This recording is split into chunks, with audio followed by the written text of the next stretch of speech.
Halo warganet, kita masuk bulan Februari yang kata orang adalah bulan kasih sayang. Saya ingin mereferensikan sebuah film yang menceritakan tentang bagaimana sebuah mahligai rumah tangga dipertahankan tidak cukup dengan hanya cinta dan pengorbanan, tetapi juga komunikasi yang baik di antara suami dan istri. Film ini dirilis pada tahun 2022 dan dibintangi antara lain oleh Oke Antara, Marsha Timothy, dan Sheila Dara. Film ini mendapatkan nominasi di beberapa penghargaan. Nah, udah ada yang tahu mestinya. Betul, noktah merah perkawinan. Saya nggak akan spoil apa akhir dari film ini, tetapi sinopsisnya kurang lebih seperti ini. Jadi ada pasangan suami istri yang sudah menikah selama 11 tahun. Mereka punya 2 orang anak. Tentu selama 11 tahun perkawinan ada asam dan garam yang mereka rasakan, mereka lalui.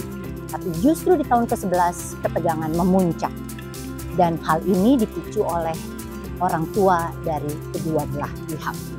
Sang istri berusaha mencari atau mencoba memecahkan masalah tersebut. Bicara dengan suaminya, tetapi sang suami kelihatan menghindar. Sampai suatu titik akhirnya mereka bersama-sama menemui seorang konsultan perkawinan. Namun di tengah sesi sang suami pergi. Sang suami beranggapan bahwa ketika ada problem suami istri yang harus menyelesaikan adalah mereka berdua. Tidak perlu melibatkan orang lain. Seiring dengan berjalannya waktu, persoalan juga tidak selesai, kedua belah pihak semakin lelah, ketegangan juga semakin tinggi. Pada saat itulah masuk orang ketiga. Nah, ada tips komunikasi untuk mempertahankan mahligai rumah tangga. Yang paling penting yang pertama adalah bisa bicara terbuka antar suami dan istri. Komunikasi yang terbuka ini tentu koridornya berbeda-beda antara satu pasangan dengan pasangan yang lainnya. Namun yang pertama ini akan menuju kepada tips yang kedua, yaitu saling mendengarkan. Dalam bahasa Inggris ada mendengarkan to hear dan mendengarkan dengan cermat to listen. Yang kedua inilah yang harus dilakukan. Dengan mendengarkan secara cermat, menyingkirkan ego, maka problem yang muncul bisa dilihat secara lebih jernih. Apa penyelesaiannya juga mestinya bisa dicari dengan lebih mudah. Memikirkan bersama solusi dari problem yang dihadapi itu akan melit kepada tips komunikasi yang ketiga, yaitu memanage ekspektasi dari kedua belah pihak. Yang ideal tentu problem itu bisa diselesaikan dengan menyenangkan bagi baik suami maupun istri. Namun jika tidak dan ada salah satu pihak yang merasa harus lebih berkorban dibanding yang lain, maka konsekuensi ini harus siap ditanggung sejak awal dan tidak diungkit-ungkit di kemudian hari.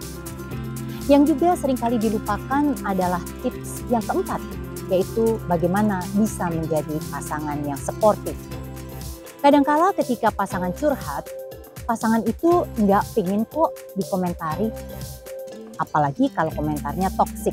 Misalnya, ya sudah, kamu yang harusnya lebih sabar. Atau coba deh ikhlasin, banyak kok orang di luar sana yang lebih menderita dibandingkan kamu.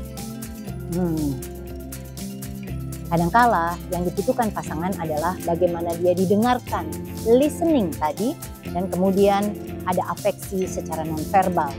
Rangkul misalnya, memeluk, atau bahkan mencium. Itu jauh lebih berharga dibandingkan ucapan verbal. Jadi, tidak cukup hanya cinta dan pengorbanan. Untuk mempertahankan hubungan yang baik antar pasangan, dibutuhkan kemampuan komunikasi yang terus diasah sepanjang masa.